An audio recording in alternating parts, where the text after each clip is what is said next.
কাঞ্চন শ্রীময়ীর বিয়ের খারাপ স্মৃতি ফিরে এলো আদ্রিত কৌশাম্বীর রিসেপশনে। একই জায়গা রয়েছে টলি কালেকশনও। আমন্ত্রিতদের অনেকেই একই, অমিল শুধু একটাই, সেবার ছিলেন কাঞ্চন মল্লিক ও শ্রীময়ী চট্টরাজ।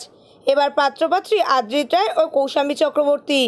কাঞ্চন শ্রীময়ীর রিসেপশনে কলকাতায় যে বিলাসবহুল হোটেলে হয়েছিল, সেই একই হোটেলে অনুষ্ঠিত হয়েছে আদ্রিত কৌশাম্বী রিসেপশনের অনুষ্ঠান।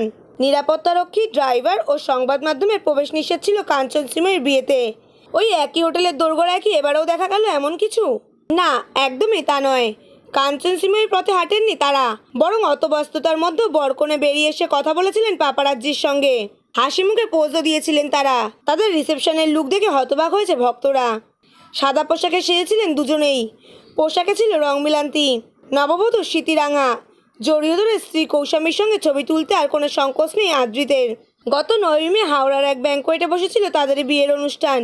গোটা মিঠাই পরিবার হাজির ছিলেন সেখানে। এখানেও ঘটল তেমনটাই। বিয়ে মিটেছিল ভালোভাবেই, রিসেপশনও মিটল ঠিকঠাক। নতুন যাত্রা শুরু করলেন ওরা। ওদের আগামী জীবনের জন্য রইল অনেক অনেক শুভেচ্ছা।